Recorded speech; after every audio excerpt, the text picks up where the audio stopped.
Welcome to Speaking Holistically, the podcast that explores the power of alternative medicine, natural healing, and homeopathic solutions to help you achieve true wellness. Each week, Dr. Jen and Amy G dive into the world of holistic health, discussing researched, time-tested remedies with expert insights from Dr. Jen, as well as real-life stories from patients to empower you to take charge of your health. So if you're ready to embrace a more natural path to wellness, let's start speaking holistically, because true healing begins from within.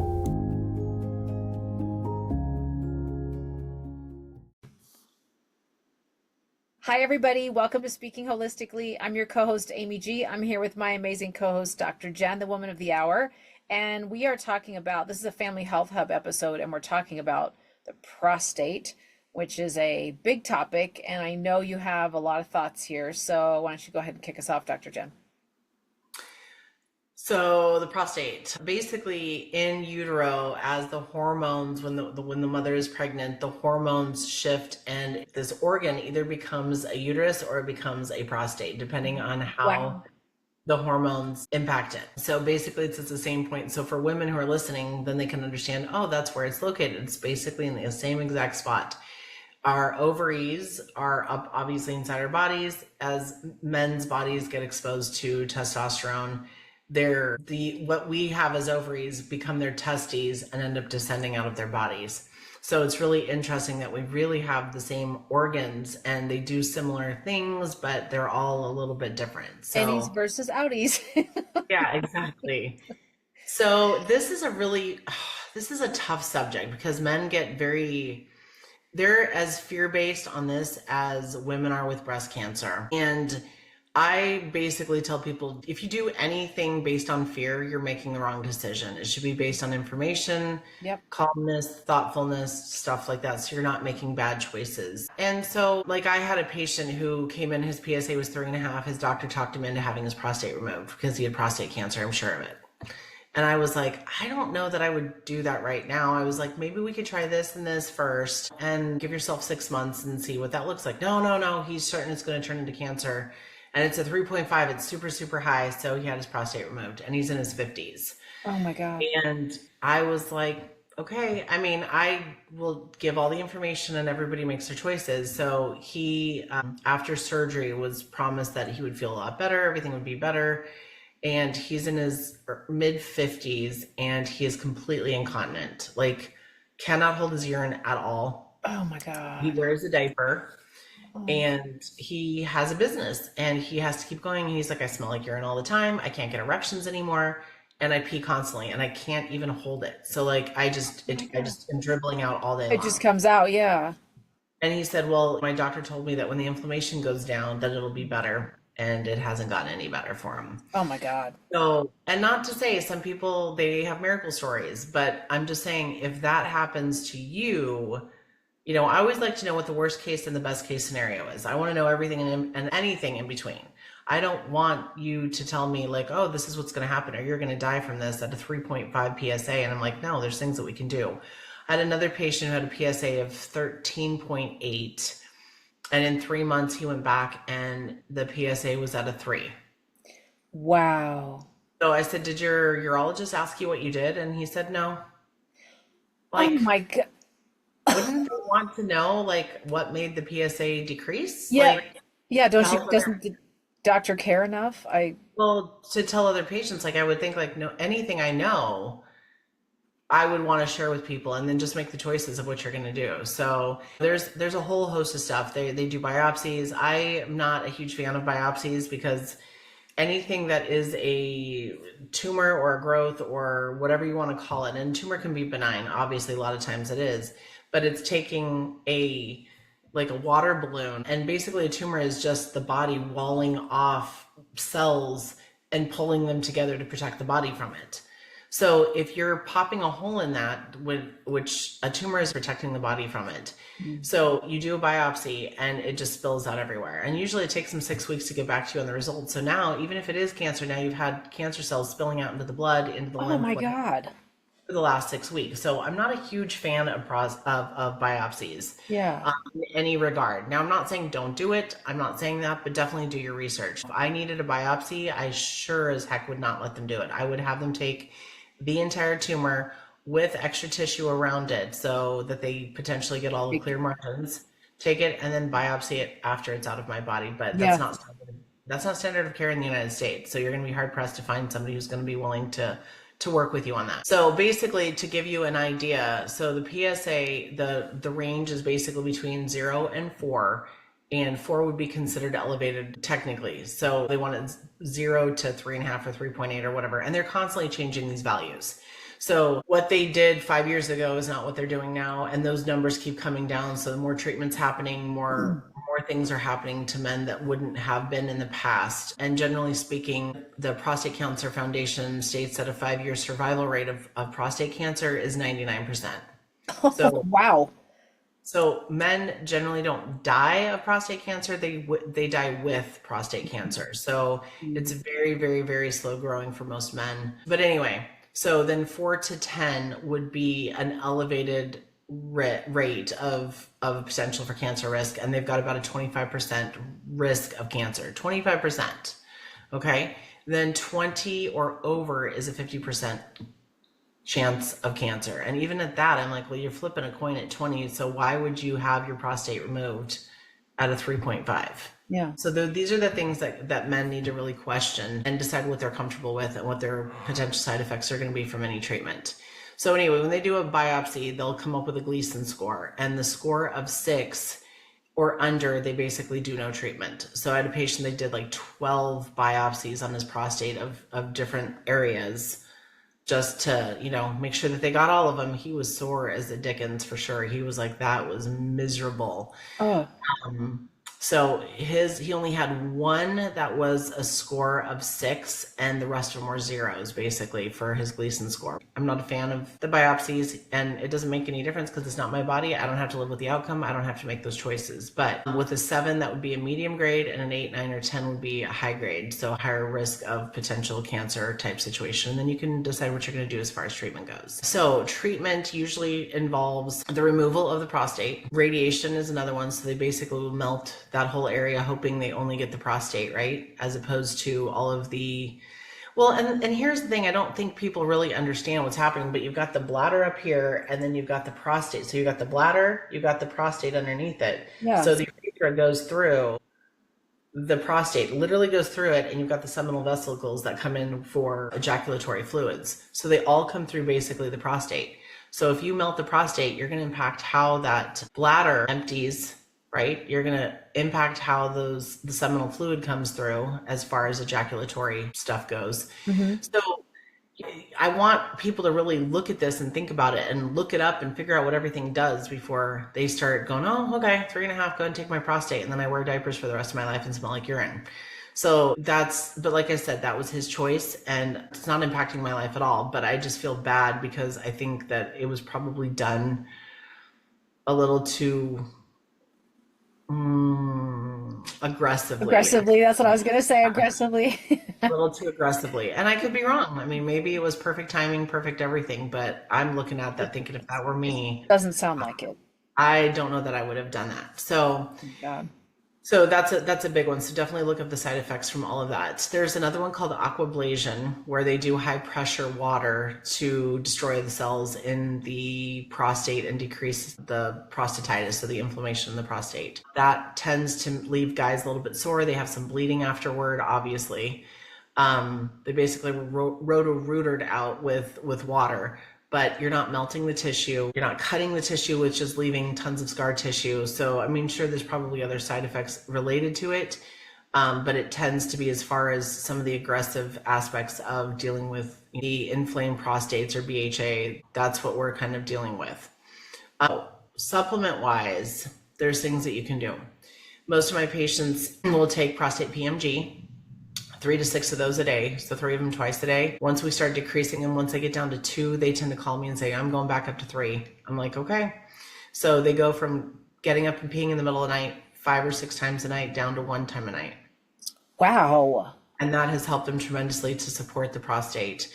I also add a combination of saw palmetto, stinging nettle, and pumpkin extract, and there's some other things in it too. But it's called Prostaco, and that's from Standard Prostate. So it's the combination of a lot of what the men need for the prostate health. So the other thing that is really interesting is zinc picolinate. The average daily intake for men with prostate inflammation or prostatitis is 11 milligrams. So I tend to have men take 10 to 25 milligrams a day. Now, zinc has a tendency to make people nauseous, so I always make sure that the men take that with food, because if they get nauseous once, they will never take it again because they didn't like how they felt on it. Yeah. So make sure you take it with food if you tend to get nauseous with the zinc, but it's zinc picolinate. Also, omega-3 essential fatty acids, or, you want to do the EPA, more EPA than DHA for sure. And if you can do straight EPA, that's what you're going to want to do. They're different forms of the essential fatty acids, and they're anti-inflammatory. So the omega-3s will help tremendously. I have a lot of men taking 2,000 to 3,000 milligrams a day of that. Mm. But because it is an oil and we want to support the liver, I also give 2 to 4 Livoplex a day, LIVA, from Standard Process as well, to support that liver. There is a homeopathic called Sabal, and I'm probably mangling this, Serrulata. Sabal Serrulata? Yep. And or Sabal, whatever, but everybody pronounces things differently. And you can get the 30C, which is the strength of it, if you're familiar with homeopathics, and take 1 pellet 4 times a day. Okay. And that will also have an impact, or can have an impact, on the overall support of the prostate. Okay. Now, what's really interesting is there's been quite a few research studies done that iodine is super, super, super important for glandular cancers. Wow. So I'm not telling you to eat Morton's salt. Iodized salt or whatever. No. Yeah. So there's research done. There's Japanese research actually that was done where the Japanese have moved here, and breast cancer and prostate cancer rates are about 2% in Japan because of the iodine rich foods that they eat. They move here and they both go up to 36 and 38%. Oh my God. Yeah. Wow. So really, iodine can play an active role with glandular cancers, and there definitely is plenty of research supporting that. So depending on the person, and there's a lot of medical doctors out there that have a fear of iodine for some reason, but I've used it in high doses for a long period of time with certain patients, not every patient, and it has made a huge difference on how their bodies fight certain immune issues. And if you have any questions on that one, I usually use Iodoral, and I'll start off with the 6.25 milligrams a day, and you can go up from there. On your labs, you can have your medical doctor check the iodine levels. The problem with it is they just lowered the normal iodine levels again. Oh, in March, right?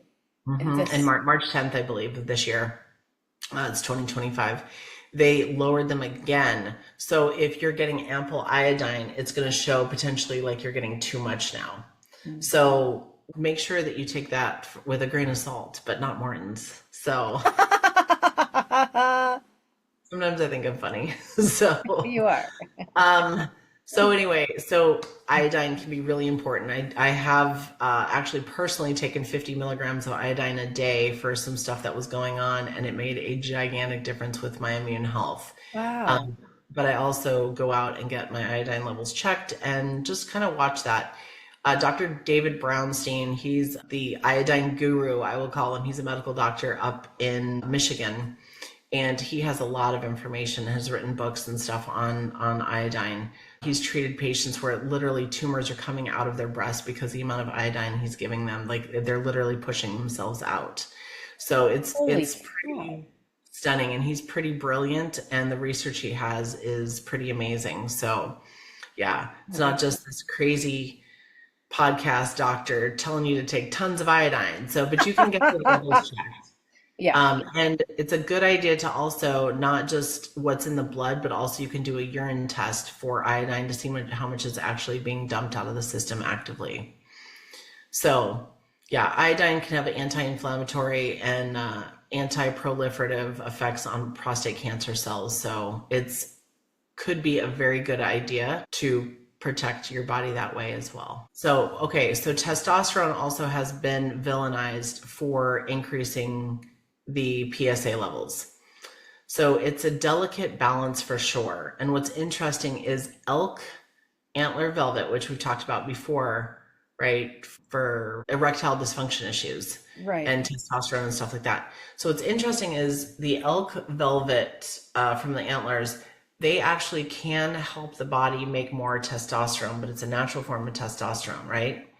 So it can, but it has an inverse relationship on PSA. So even though it's increasing or helping increase the testosterone, it actually, the research shows that it decreases or helps decrease the PSA.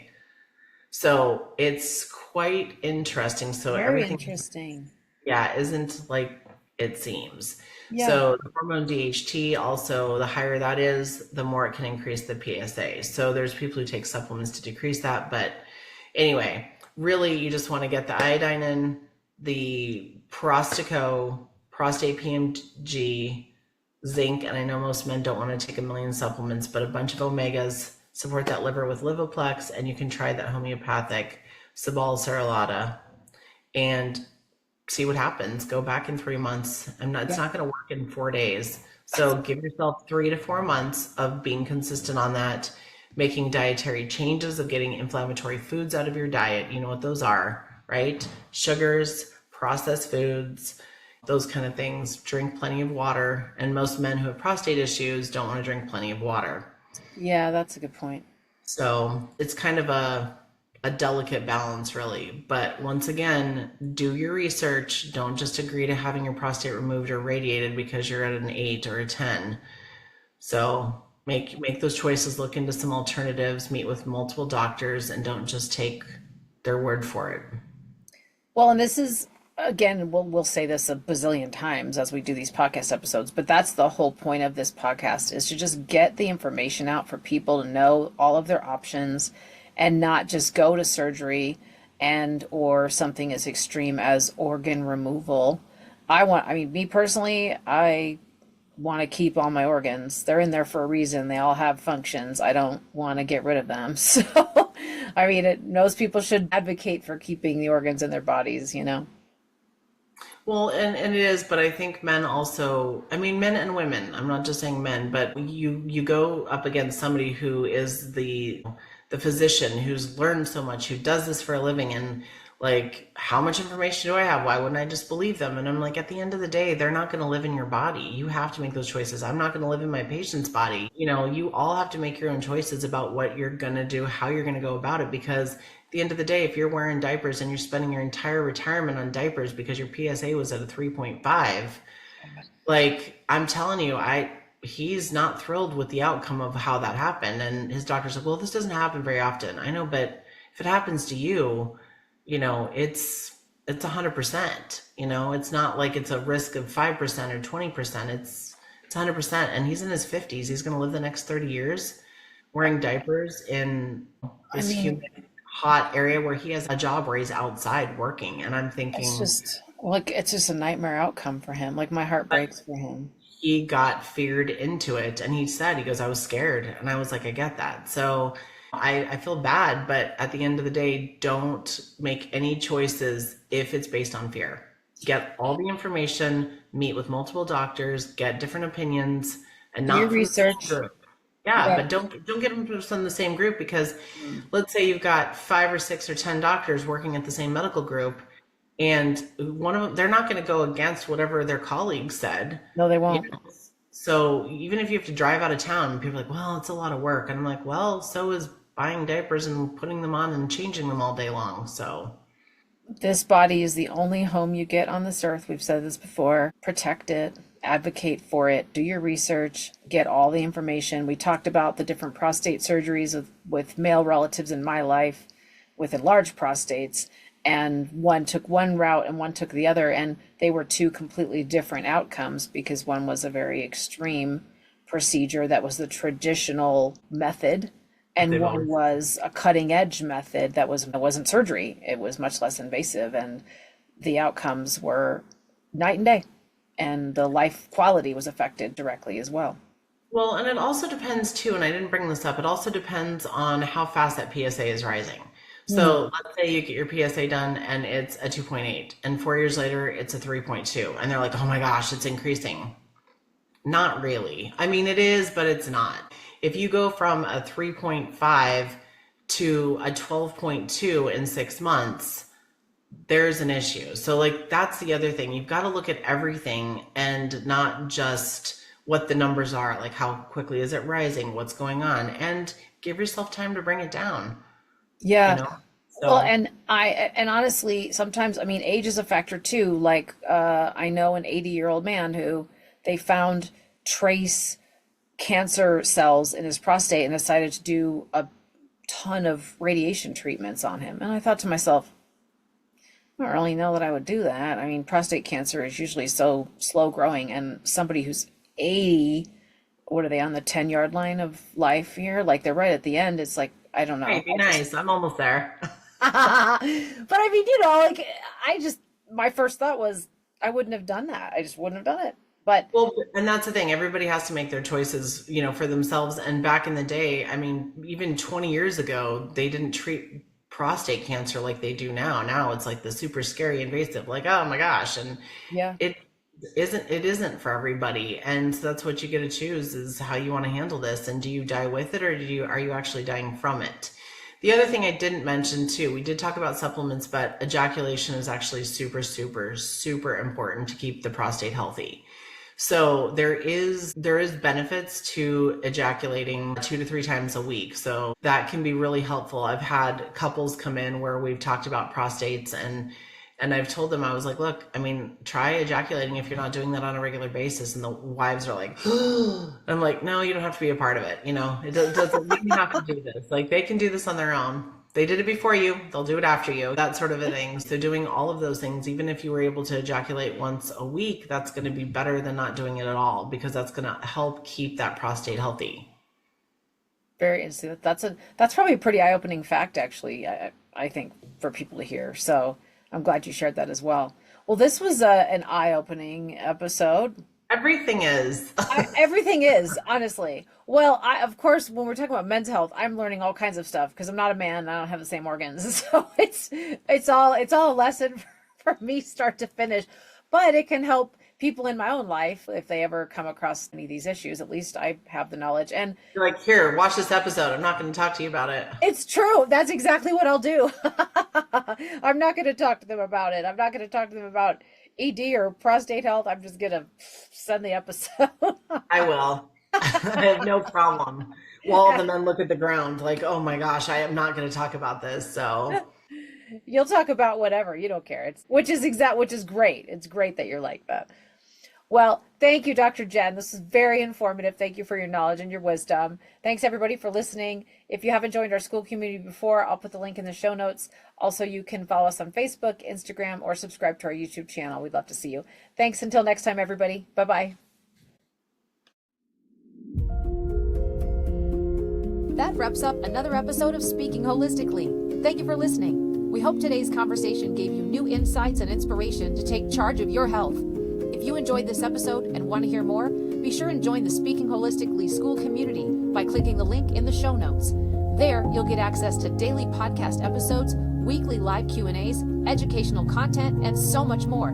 You can also connect with us on our Facebook page, follow us on Instagram, and subscribe to our YouTube channel. Until next time, be well, stay curious, and keep speaking holistically.